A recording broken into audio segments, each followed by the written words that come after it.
On today's show, despite all the noise about only the postseason mattering for the Cavs, they're not going to approach this season on cruise control. That's a good thing, and we'll talk about it, plus everything else from day 2 of training camp down here in Florida on today's edition of Locked On Cavs.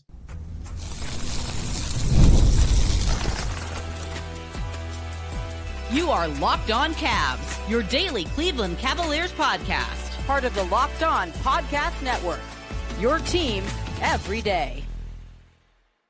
Up, everybody, my name is Danny Cunningham, and you might know me from my time covering the Cleveland Cavaliers, places like my Substack, The Inside Shot, Cleveland Magazine, 92 Through the Fan, and a number of other stops along the way. And I just want to say thank you to you as we get started here for making Locked On Cavs your first listen today and every day. You can find the show wherever you get your podcasts or on YouTube as well. Make sure you subscribe everywhere you can, because that is the absolute best way that you can help grow the show. And of course, today's show is a proud part of the Locked On Podcast Network, your team every day. Day 2 of training camp for the Cleveland Cavaliers is complete down here in Bradenton, Florida at IMG Academy. The Cavs did have a scrimmage today. We will get to that coming up in a little bit, but I wanted to start off today's show by talking about some comments that Kenny Atkinson made following practice on on Wednesday. My days are just like it's running together because training camp starts on a Tuesday. The fact that this is practice number 2 and I'm already losing track of what day it is does not bode well for me. It doesn't, if we're being honest, but today is Wednesday. It's Thursday, actually, now, if you're listening to this.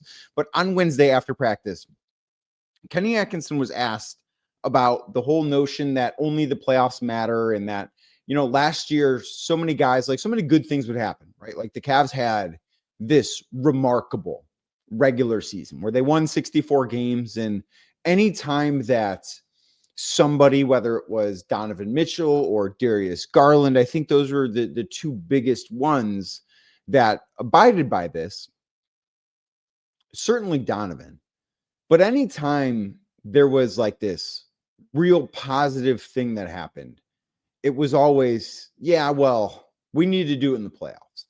And that's not incorrect. The Cavs obviously need to go out there and find more playoff success this April, May, and June than this core has before. That's obvious. But I do think there's something to the regular season last year. It mattered, right? They had a new coach. They didn't know what this group was going to be. I do think there was some pressure hey, could this be the last year for this group? Just because if they went out there and say they only won 48, 51, somewhere in that range of games last year, say they only would have won that many. And then it's probably not a group worth keeping together if you lose in the second round of the playoffs again. It's just where do you go from here?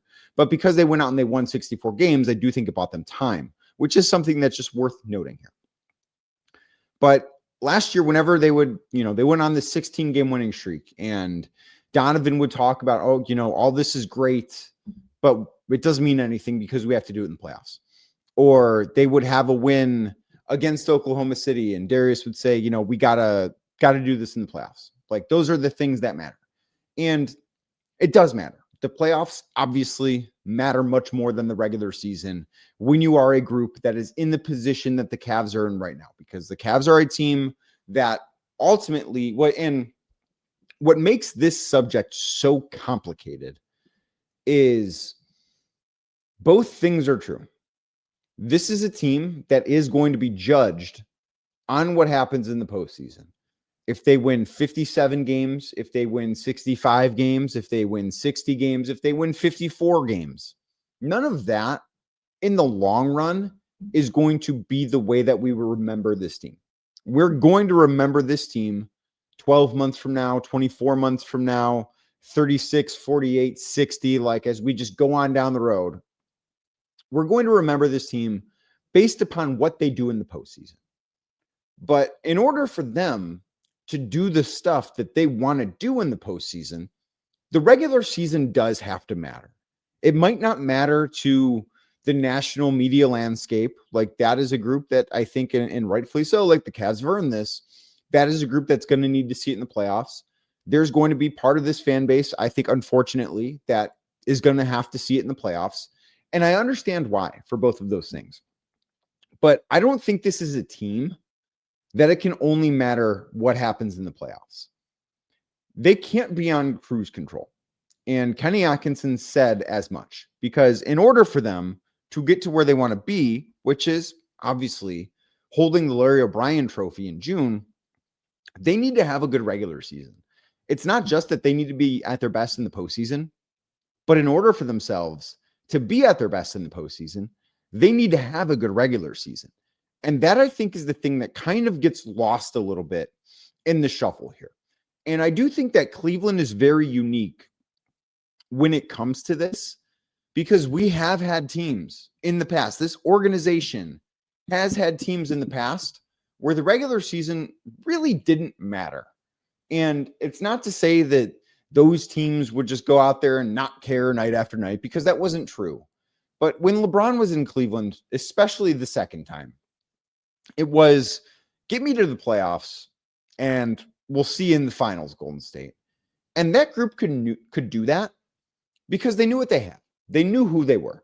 They had, and I know that maybe 2015 was a little bit different, but that was a veteran group that had been around, obviously had the greatest player in NBA history in LeBron on it, and they knew how to navigate through the postseason.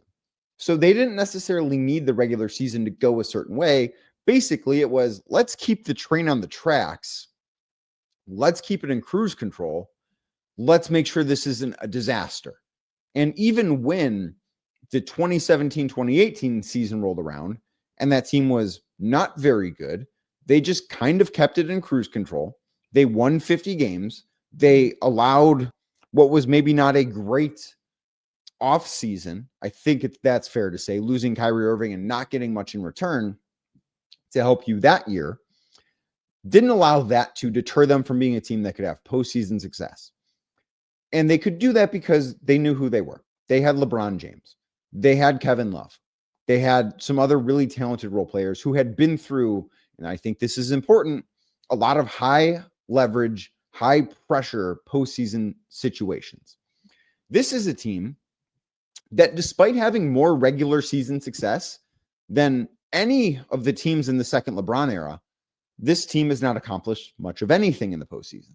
And that, I think, is why it's important actually for this regular season to matter. They're ultimately going to be judged on what happens in the postseason, and I think that's totally fair. As I said, they could win 55 games and win the title, and it's a success. They could win 65 games and not win the title or not make it out of the East, and it would not be a success. Those are the guidelines on which they're being graded, which is totally fair and something that they've earned. But in order for them to get a passing grade, I think that they need to do the work. And think about this like you're taking a class in high school. And you know that you're going to have a really big test at the end of the quarter, end of the semester, whatever whatever time period you want to use here. You're going to have a really big test. And you know that test is going to make up 80% of your final grade. You know, hey, if I do well on this test, I'm going to pass the class. I'm going to get a good grade. I'm going to feel good about where I am at academically. If I don't pass this test, I'm going to fail. I'm going to need to make changes because I won't be able to pass this class, and I need to figure out another way to go about things. Those are the two options the Cavs have, because they do have a test coming up in all likelihood in the month of May, probably in the form of the New York Knicks. They have a test that they need to pass. And a lot of how this Cavs team is going to be graded is based upon how they do in that test. Now, is it easier to pass that test if you say, you know what, I can just kind of get through the rest of the semester and make it to that test, and I can study real hard for that test, and I can do everything in the moment leading up to it to make that test more manageable for me? Or should you do your homework all semester? Should you keep up with your assignments? Should you spend time consistently studying and making sure that you're not in a position to where you need to cram at the end of the day, to where you need to fill your brain with all of the answers? Should you do those things and actually retain the knowledge in order to pass the test? Or should you just try and remember it so that when you have 45 minutes to take that exam, you can do it for that 45 minutes and then it leaves your brain? The whole point of it is to retain that knowledge so you actually learn. That's what the regular season is for the Cavs. This year, the Cavs are going into a regular season that is basically like taking a college class. And the Cavs are going to be able to get through the actual classwork. They'll be fine, whether they try hard, whether they don't try hard. Anyone can get through the college classwork because ultimately the final is worth so much of what your grade is. It is how you are judged, whether or not you passed or you failed. That's where the Cavs are right now. And the postseason is going to come. This is a team that they could screw around all regular season. They could do nothing to better themselves, and they would be in the playoffs because, one, they're that talented, and two, the Eastern Conference is just not very good. Going about it that way would be the wrong thing for the Cavs. That would be having this team in cruise control. And if this is the team that's in cruise control throughout the regular season, well, then I think ultimately they're going to be a team that does not get to where they want to be in the postseason. So for Kenny Atkinson to come out on day 2 of training camp and say, this is not going to be a group that's in cruise control. We're going to want to be getting better every day. There are not going to be not going to be times, weeks, games where they're just throwing them away. Sure, there will be days where maybe Donovan Mitchell doesn't play or Darius Garland, we know, not going to play every game. Maybe Jarrett Allen doesn't play. Evan Mobley probably not going to play all 82.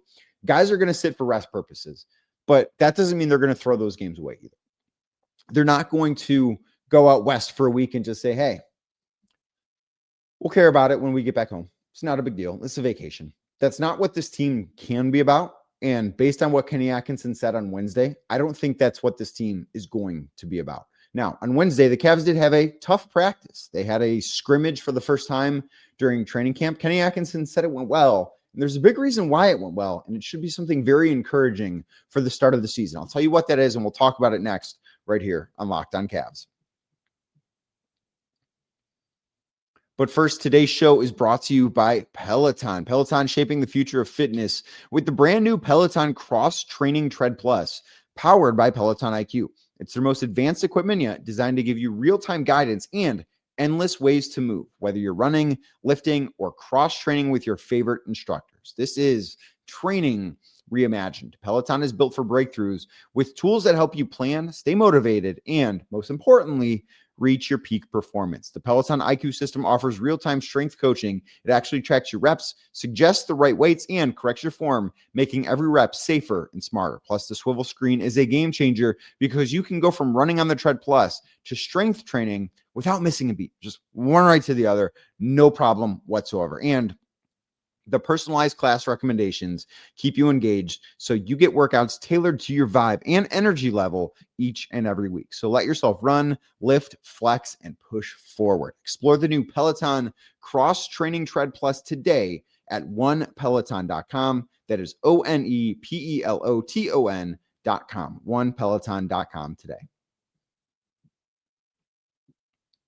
Thank you again for making Locked On Cavs your first listen today and every day. Like I said earlier, you can subscribe anywhere you get your podcasts or on YouTube as well. And the Cavs did hold a scrimmage on Wednesday. It was a tough practice. They had a scrimmage at the end of it, according to Kenny Atkinson, which is about what teams are doing this time of year. You kind of want to see what you have. It's almost like a baseline test, right? Like you just want to know, okay, where are we at? Where do we need to improve? What do we need to get better at? Just where do things stand on October 1st? Obviously, the team will grow and change as the season goes along, and this is just a fun scrimmage to start the year. And I asked Atkinson about it and just what he thought about it and stuff like that, and he was pleasantly surprised, essentially, he said, that the Cavs looked better than he thought they would, just considering it is so early in training camp. He said, one, he thought that the guys were in good shape, which I do think is going to be a focus of this year, because he did talk about playoff prep and maybe them not being in the perfect, he termed it like their fitness was not exactly where he would have liked it, which I believe is a soccer term. And Kenny is a big soccer fan. Like he references soccer during answers. He actually did it today during a fast break answer, like the build up to offense in soccer, and tries to kind of combine those two things, if you will. he uses the language of other sports to describe basketball at times, which I do think is pretty cool. But as far as the scrimmage goes, he did say that he was impressed with the fitness of the team, which I think is a good start, right? Like you want the team to be in good shape, obviously, whether it's October, November, December, like that is something that does matter. And I do think that's going to be a bigger point of emphasis for the Cavs this year, just making sure that they are in better physical condition. And last year, part of it was they had so many blowouts where Donovan Mitchell would only play 25 minutes because the Cavs were up 25 going into the fourth quarter. So why would he play that final 7-minute shift that would get him to 31 or 32 minutes? Because it's not needed. So I do think that maybe the minutes are going to look a little bit differently, but that was thing number one to come out of the scrimmage. And thing number two, that is a reason why the Cavs can go out and just immediately have a good scrimmage on October 1st, the second day of camp. I think it gets a little lost on us how long this team has been together, right? Like Donovan Mitchell has been here. He's going into his 4th season in Cleveland. And it feels like yesterday that he was acquired via trade from the Jazz. But now we are at the point where Donovan, Darius, Evan, and Jarrett are entering their 4th season together.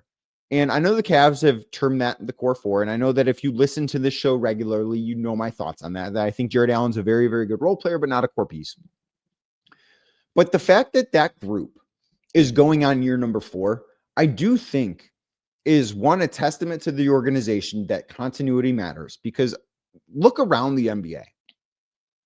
How many teams in the NBA right now have had their core together as long as the Cavs have had their core together? Go look at the contenders. Like Oklahoma City, I guess technically has, because Chet and J-Dub are going into their 4th year. But in the same breath, Chet did not play as a rookie. That's Boston. You look at, yes, Jason Tatum, Jaylen Brown. Like I think if you break it down, those two are the core and everybody else is just a role player around them. But I also think there's a case to be made. Well, it was Drew Holiday and Kristaps Porzingis too. Like they were part of the core, and Derek White is part of the core. He's not going into his 4th year in Boston. Marcus Smart was part of that core. He's gone. Like you can make the case that those guys are just high-level role players the same way that I would for Jarrett Allen, and I understand that. But the Cavs having this group of players, and it's not just those guys, right? Like there have been a couple of role players that have been around for that long too. Like Sam Merrill has been here basically the whole time. Dean Wade has been here for the entire time. The fact that they have this much continuity, I think is a really good thing. And I think obviously, it can help you get off to a good start to the season. And I would expect, even without Max Strus, even without Darius Garland, I would expect this year that the Cavs are going to get off to a good start to the season. I would be surprised if they win their first 15 games again, because no one does that, especially not 2 years in a row. But I look at this and say, if they win opening night in New York, if they beat the Knicks in game 1, I would be surprised if there is ever a day that the Cavs are not in first place in the Eastern Conference. And continuity is a big part of that. Yes, they've got pieces that they need to integrate and get up to speed, and it's going to be important.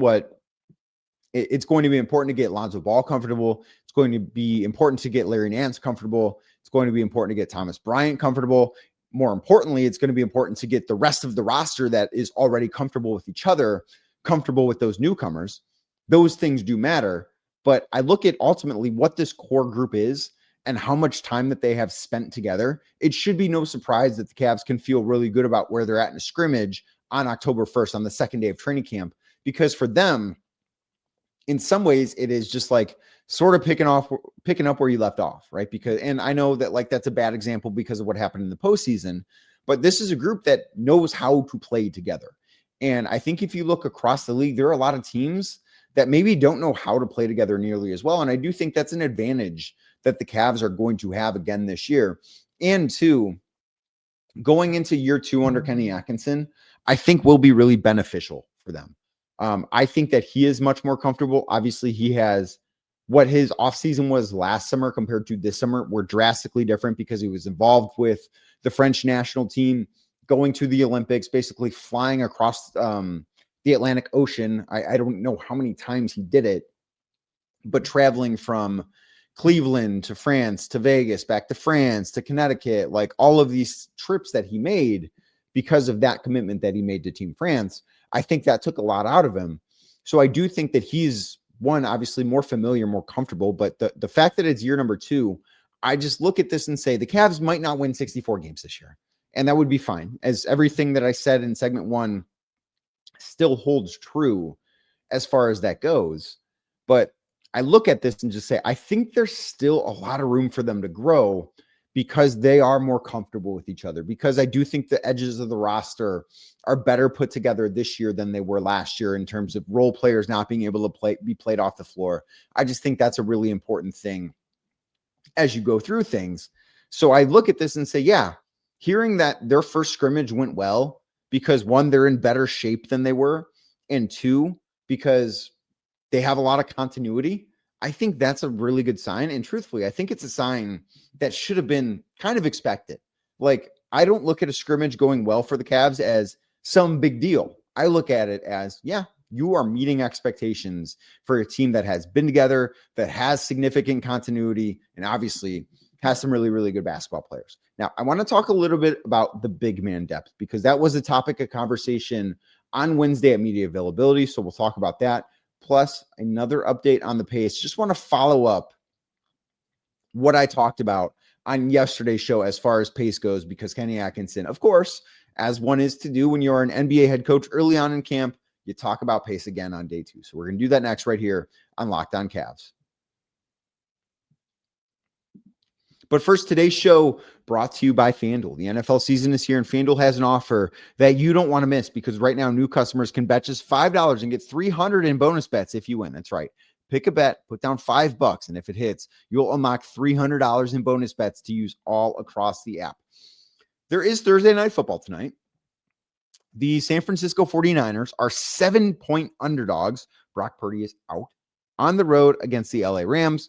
I kind of like the Rams in that game, although I don't necessarily feel super strongly either way. So what we're going to do, naturally, we are going to go to baseball, because the Cleveland Guardians found a way to win game 2. They had an electric 8th inning where they scored 5 runs and just absolutely took the soul of the Detroit Tigers in that inning.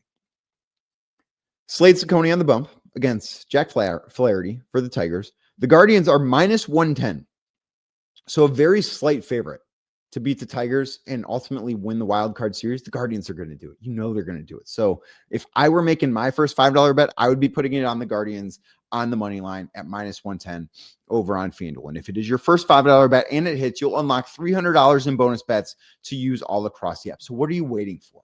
Visit FanDuel.com. That is FanDuel.com to download the FanDuel app today and get started. Again, FanDuel.com. FanDuel, play your game.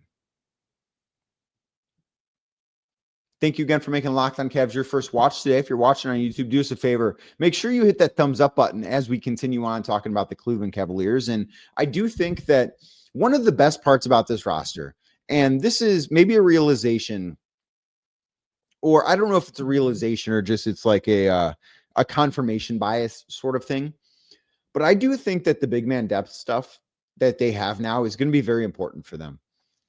Jarrett Allen played 82 games last year, and for the most part was very good, and then he wasn't good enough in the postseason. I don't think playing 82 games should be the plan for him. But I look up and down this, like Jarrett's very good. Evan is great. Like the Cavs internally, I think, have very, very high expectations for who Evan Mobley is going to be, not just in the long term, but this season. Like, I think he's going to take another leap. And then Larry Nance Jr., I think, is going to have a really good year for the Cavs. Like, I look at the skill set that he provides, and I just think it could be something that changes the way they play. And then I think Thomas Bryant is a very serviceable NBA big too.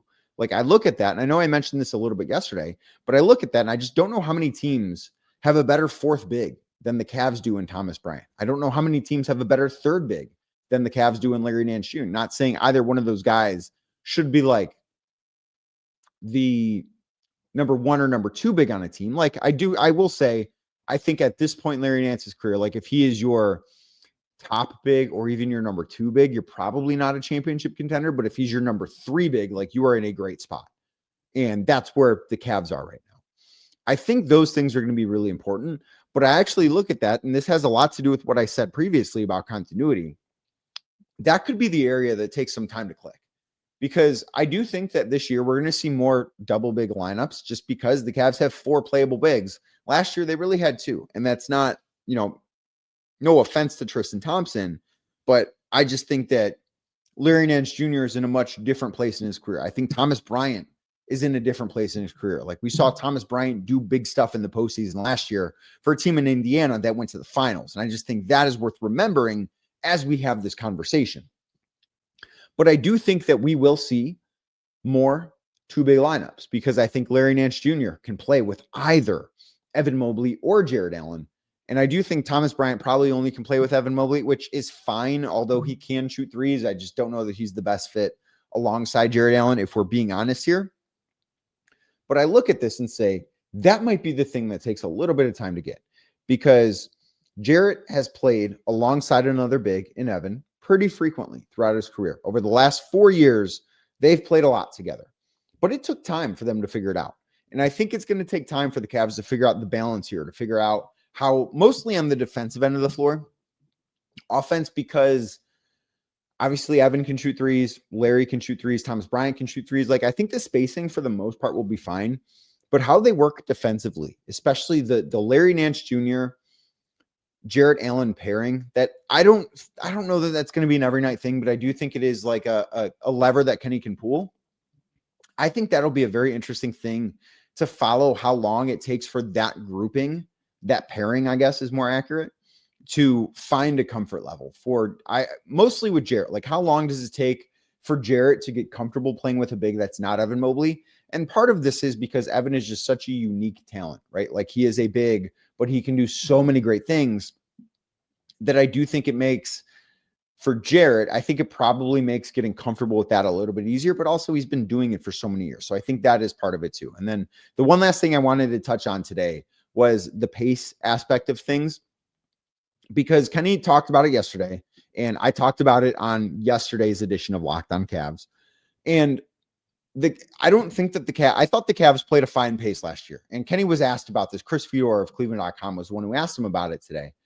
And he talked about, like, no, the pacing wasn't bad.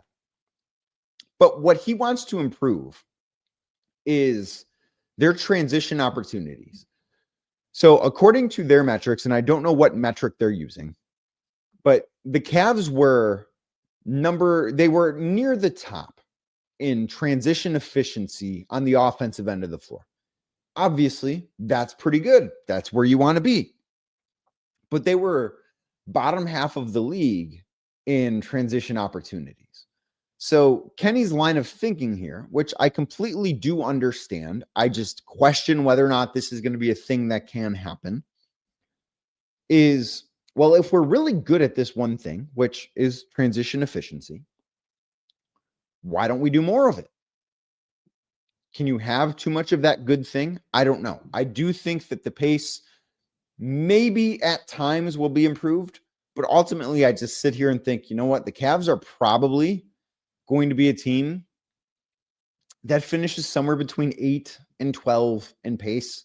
And because of the way that their roster is constructed, I think that is a totally fine place for them to be.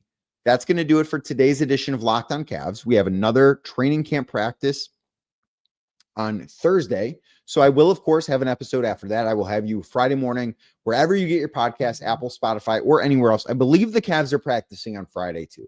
So there may be a second episode on Friday or an episode on Saturday morning. I'm not entirely sure how the rest of this week is going to work out, but I just did want to make sure that you guys knew, hey, maybe expect an additional episode because Cavs basketball is back. Thank you for making this show your first listen. Go check out now Locked On Guardians. Go make those guys your second listen because the Guardians are going to win today. They're going to move on to the ALDS, and we're all going to be super happy about it, right? That's what we want. So go check out Jeff and Justin over at Locked On Guardians. That's probably what I'm going to make my second listen today. and you should make it your second listen to. But thank you for finding the show. You can get it anywhere you get your podcasts, Apple, Spotify, or anywhere else. Make sure to drop us a 5-star rating, leave us a nice review, and be a friend. Tell a friend about Locked On Cavs. And if you're watching on YouTube as we get out of here, do us a favor, hit that thumbs up button, click the notification bell, and hit subscribe so you don't miss the latest Locked On Cavs content. And I'll be back tomorrow talking more Cavs.